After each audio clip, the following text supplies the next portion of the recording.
फूल पे ऐसे धूल उड़ा के हाथ उठा के तुम भी नाचो, बाजे जम के ताल ढोल रागा रागा तुम भी नाचो, सीट में पछाड़ कोई निकल सके न तेज नाचो, अब कमल ना होड़ में है ऐसा सोच सोच नाचो, सीटें जीती मेजॉरिटी मीठा खा के ऐसे नाचो, हाँ आजा गोरे हाँ आजा छोरे, नाचो नाचो नाचो नाचो नाचो नाचो नाचो वीरे नाचो नाचो नाचो नाचो नाचो नाचो यारा नाचो। बहुत नाच रहे हो आज शिखरवा। अरे मैं नहीं नाच रहा हूं प्यारे लाल, ये तो कांग्रेस वाले नाच रहे हैं, कांग्रेस वाले कश्मीर से लेकर कन्याकुमारी तक नाच रहे हैं, घर से लेकर दफ्तर तक नाच रहे हैं, कर्नाटक के चुनाव में मिली बम्पर सुपर डुपर जीत पे नाच रहे हैं। और नाचे भी क्यों नहीं भाई, अब नाचे भी क्यों नहीं है मेरे भाई, आखिर इतनी मुद्दत बाद इतनी बड़ी जीत मिली है मेरे भाई, तो नाचना तो बनता है ना, नाचो नाचो नाचो नाचो नाचो नाचो नाचो नाचो वीर नाचो।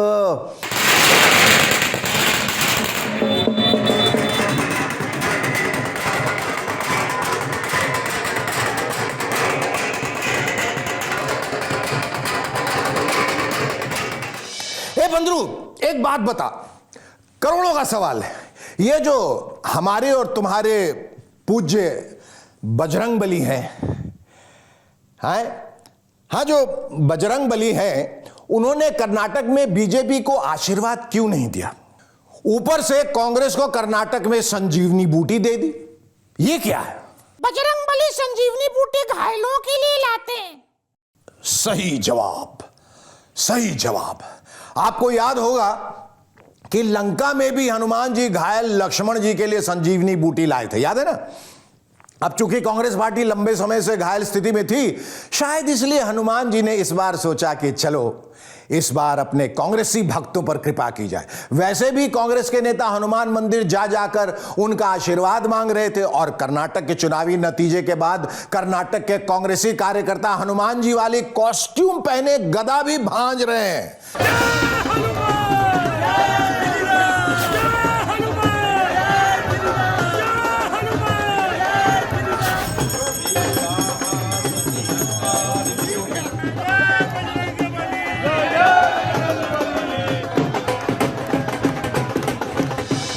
इस बात का श्रेय तो प्रधानमंत्री नरेंद्र मोदी जी को देना पड़ेगा कि उन्होंने राजनीति में पहली बार बजरंग बली को चुनावी मुद्दा बनाया।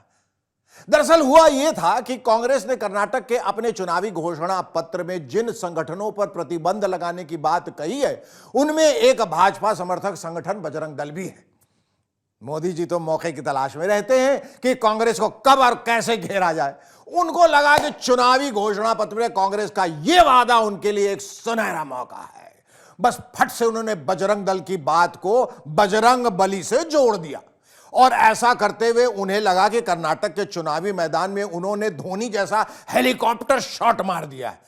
बीजेपी वालों को भी लगा कि मोदी जी के इस चुनावी शॉट के बाद उनकी जीत पक्की, लेकिन ठहरिए ठहरिए और यह सुनिए कि मोदी जी ने कैसे बजरंग दल को बजरंग बली से जोड़ा था। जब मैं आज हनुमान जी की पवित्र भूमि को प्रणाम करने के लिए आया हूं, उसी समय कांग्रेस पार्टी ने अपने मैनिफेस्टो में बजरंग बली को ताने में बंद करने का निर्णय किया है। पहले प्रभु श्री राम को ताले में बंद किया और अब जय बजरंग बली बोलने वालों को ताले में बंद करने का संकल्प लिया है। यह देश का दुर्भाग्य है कि कांग्रेस पार्टी को प्रभु श्री राम से भी तकलीफ होती थी और अब जय बजरंग बली बोलने वालों से भी तकलीफ हो रही है। इसके बाद तो भाजपाइयों को लगा कि इस बार तो वो कर्नाटक में बजरंग बली के सहारे जीत का परचम लहरा ही देंगे।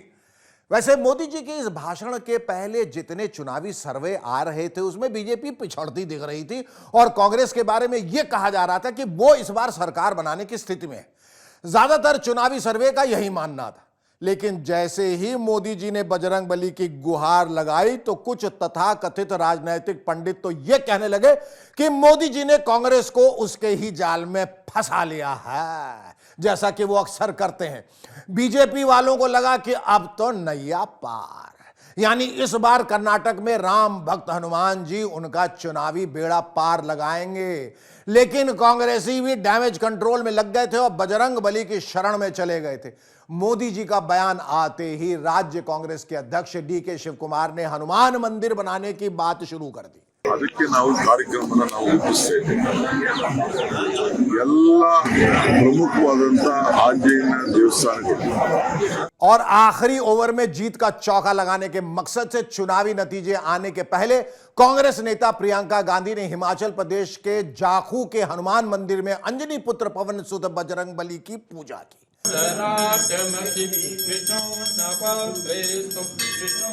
इसके अलावा जैसे ही आज सुबह काउंटिंग के रुझान आने शुरू हुए तो कांग्रेस ने ट्विटर पर राहुल गांधी की ये वाली फोटो भी शेयर कर दी। यहां आपको यह भी बता दूं कि प्रियंका जी ने जिस जाखू मंदिर में हनुमान जी की पूजा अर्चना की उसके बारे में लोक आस्था है कि जब हनुमान जी राम रावण युद्ध के समय मूर्छित पड़े लक्ष्मण जी के लिए संजीवनी बूटी लाने हिमालय पर्वत गए थे तो लौटते समय यहीं पर थोड़ी देर के लिए विश्राम किया था। तो जाखू मंदिर का स्थान हनुमान भक्तों के दिल में खास है। काश बीजेपी को यह बात पहले से पता होती तो चुनावी नतीजे आने के पहले यहां आ गए होते, लेकिन वो इस अवसर को चूक गए। बहरहाल अकेले प्रियंका जी ही नहीं, कांग्रेस अध्यक्ष मल्लिकार्जुन खड़गे भी जय बजरंग बली करने से नहीं चूके। उन्होंने उत्तर भारत में लोकप्रिय मुहावरे जय बजरंग बली तोड़ दे दुश्मन की नली को बदलकर जय बजरंग बली तोड़ दे भ्रष्टाचार की नली में बदलकर कर्नाटक राजनीति और हनुमान भक्तों में एक नया ट्विस्ट पैदा कर दिया। जय बजरंग बली तोड़ दो भ्रष्टाचार की नली। आज तो बड़े कांग्रेस नेताओं के साथ कांग्रेस के स्थानीय कार्यकर्ता भी बजरंग बली की जय बोलने में लग गए। जय जय बजरंग बली, जय जय बजरंग बली, जय जय बजरंग बली। ये सब देखकर शायद बजरंग बली ने भी सोचा होगा कि बीजेपी में तो सिर्फ नरेंद्र मोदी ही मेरा नाम ले रहे थे, लेकिन कांग्रेस के तो छोटे से लेके बड़े नेता सब मेरी शरण में आ गए हैं, तो फिर कांग्रेस को ही क्यों न चांस दिया जाए। शायद इसलिए छत्तीसगढ़ के मुख्यमंत्री और कांग्रेस नेता भूपेश बघेल कह रहे हैं कि हनुमान जी की गदा इस बार बीजेपी पर पड़ गई। भारतीय जनता पार्टी ने बजरंग दल को बजरंग बली बनाया था। बजरंग बली है, साधारण इंसान उसकी मुकाबला नहीं कर सकता। और बजरंग बली हमेशा सत्य, प्रेम, भाईचारा का साथ देने वाले हैं। जहाँ भ्रष्टाचार होगा, जहाँ पाप होगा, तो बजरंग बली को जो गदा है उन्हीं पे पड़ता है। तो आज कर्नाटक में जो रिजल्ट आया है वो भ्रष्टाचारियों के सर पे ये गदा पड़ा है। अब आप पूछेंगे कि कर्नाटक में बीजेपी की इतनी बड़ी हार हो गई तो बीजेपी के नेताओं का क्या कहना है? वाजिब सवाल है। तो इस सवाल के जवाब में आपको बता दूं कि बीजेपी के कुछ नेताओं को इस बार कर्नाटक स्टोरी में कोई इंटरेस्ट नहीं रहा। उनको चुनावी नतीजों के दिन द केरला स्टोरी में इंटरेस्ट पैदा हो गया। मैं फिल्म द केरला स्टोरी की बात कर रहा हूं। रविशंकर प्रसाद जी की याद होगी आप लोगों को, कभी केंद्र में मंत्री हुआ करते थे। आजकल राजनीति की दुनिया में उनकी चर्चा तभी होती है जब वो बिहार के मुख्यमंत्री नीतीश कुमार या उप मुख्यमंत्री तेजस्वी यादव के खिलाफ बोलते हैं। कर्नाटक पर फोकस करो शेखरू। वही तो कह रहा हूं कि बीजेपी के कुछ नेता कर्नाटक पर फोकस ही नहीं कर रहे। जब कर्नाटक के चुनावी नतीजे आ रहे थे तो रविशंकर जी द केरला स्टोरी देखने चले गए। ये देखिए, उनसे जब कर्नाटक के चुनावी नतीजे के बारे में पूछा गया तो वो किस तरह दाएं बाएं करते रहे। फिल्म देखने के लिए पहुंचे हैं। 118 सीटों पर कांग्रेस आगे है, 75 सीट पर बीजेपी है। क्या कहेंगे सर? एक जवाब तो बनता है। आप फिल्म देखने के लिए पहुंचे हैं, बीजेपी 80 का आंकड़ा भी पार नहीं। वैसे अकेले रविशंकर जी की ही द केरला स्टोरी में रुचि नहीं थी। केंद्रीय मंत्री गिरिराज सिंह भी आज के दिन फिल्म प्रेमी हो गए, वो भी द केरला स्टोरी देखने के। हालांकि कर्नाटक के चुनावी नतीजों पर बोलने से रविशंकर प्रसाद की तरह बचे नहीं। हालांकि जो बोले वो कुछ गोलमोल जैसा ही था। जो भी आएगा जनमत उसका स्वागत। कांग्रेस के पास 3 प्लान है, रिजॉर्ट बुक कराया और कहा ऑपरेशन लोटस के डर से। मैं जो भी आएगा उसका स्वागत। लेकिन ऐसा नहीं कि बीजेपी में सिर्फ चुप्पी ही चुप्पी है, कुछ लोग बोल रहे हैं। बीजेपी के कर्नाटक के एक राज्यसभा सांसद हैं लहर सिंह सिरोया। तो लहर सिंह सिरोया जी से जब एबीपी न्यूज ने बात की और पूछा कि उनके ही राज्य में उनकी पार्टी के साथ ऐसा क्यों हो गया, तो उनका कहना था कर्नाटक की बीजेपी सरकार पर भ्रष्टाचार का मुद्दा चिपक गया था, जो हटा ही नहीं। ये जो नतीजे आए हैं इसका बड़ा कारण क्या है, संक्षेप में समझाते जाइए, वजह क्या थी? देखिए, हार और जीत के कई कारण हुआ करते हैं कि एक नैरेटिव जो उन्होंने कांग्रेस ने स्थापित कर दिया था हमारे खिलाफ भ्रष्टाचार का, उसका मैं समझता हूँ कि हमारी तरफ से समुचित जवाब नहीं दिया गया, वो चिपक गया आप लोगों के ऊपर, ऐसा लग रहा है। सिरोया जी सच कह रहे हैं या झूठ, ये तो बीजेपी के दूसरे नेता बताएंगे। लेकिन फिलहाल हम इतना बता दें कि प्रधानमंत्री मोदी जी ने भी कर्नाटक में भ्रष्टाचार का मुद्दा उठाया था, लेकिन बीजेपी को लेकर नहीं बल्कि कांग्रेस को लेकर। यह सुनिए क्या कहा था मोदी जी ने। कांग्रेस ने गरीबी हटाओ के नाम पर कई योजनाएं शुरू की, लेकिन लाभ बिचौलियों को मिला, भ्रष्टाचारियों को मिला। कि केंद्र से 1 रुपया भेजते हैं तो सिर्फ 15 पैसा पहुंचता है। 85% भ्रष्टाचार की भेंट चढ़ जाता है। ये कांग्रेस के प्रधानमंत्री ने खुद की सरकार के लिए स्वीकार किया था।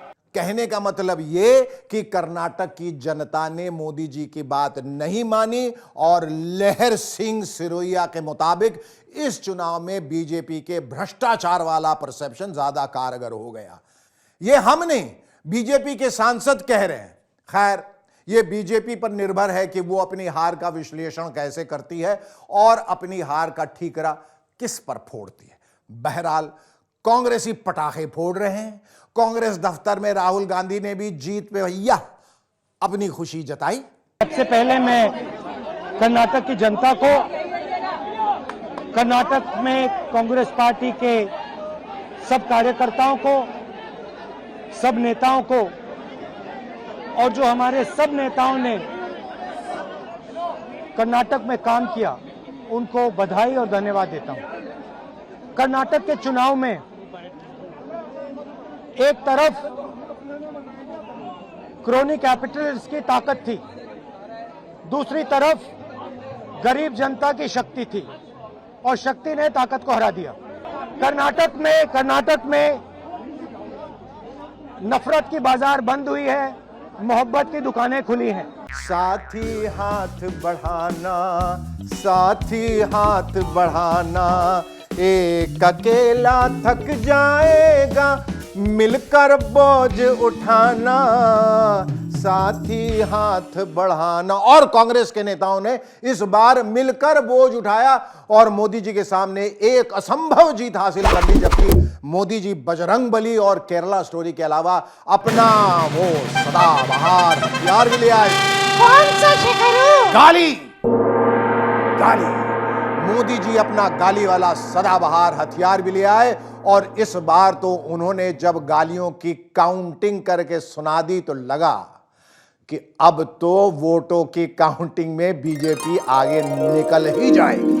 कांग्रेस ने फिर से मुझे गालियां देने का काम शुरू कर दिया है। मैंने देखा किसी ने उन गालियों की लिस्ट बनाई है और वो गालियों की लिस्ट मुझे दी है। अब तक मुझे ये कांग्रेस के लोगों ने 91 91 टाइम अलग अलग गालियां दी है। मोदी जी ने इस चुनाव में एक काम ऐसा किया तो सबसे कमाल का था। वो क्या? थामा बताता हूं। मोदी जी ने अपनी हर रैली में लोगों से अपना एक पर्सनल काम करने को कहा। ये वाला।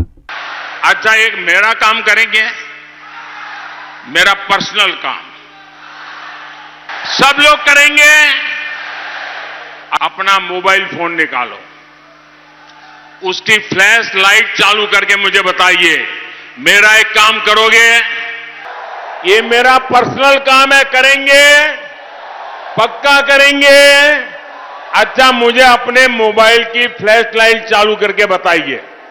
मुझे लगता है कि कर्नाटक के लोगों को लगा कि मोदी जी तो हमसे कुछ ज्यादा ही काम करवा रहे हैं और इसलिए खैर जोक सपाट। एक और जहां मोदी जी के सारे ट्राइड एंड टेस्टेड हथियार फेल हो गए, वहीं राहुल के भारत जोड़ो यात्रा वाले ट्राइड एंड टेस्टेड हथियार चले गए। इस चुनाव में वो कभी फूड डिलीवरी बॉय से मिले, कभी बस में सफर किया तो कभी सफाई कर्मचारियों से घुले मिले।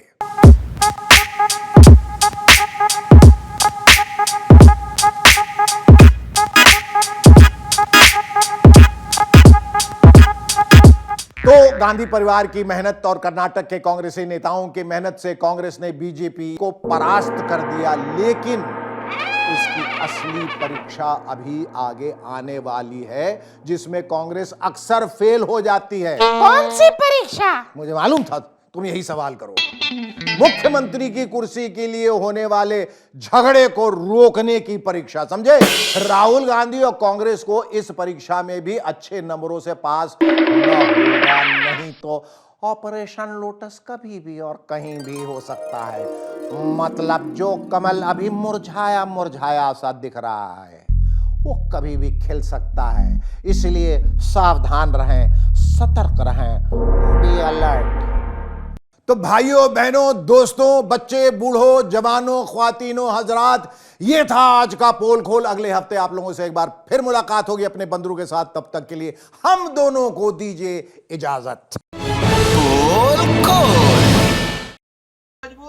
क्या मजबूरी है मेरी, बताइए। मैं अभी आपको बताती हूँ कि मैंने ओए होए होए होए नमकीन के चटकारे लेते हुए टकटकी मार के डिबेट शो को पॉज रिपीट कर करके देख रहे हैं जोगिंदर जी। इनकी तरह आप भी देखें अपनी फेवरेट डिबेट्स को रिपीट कर और डाउनलोड कीजिए एबीपी लाइव ऐप अपने स्मार्ट टीवी पर।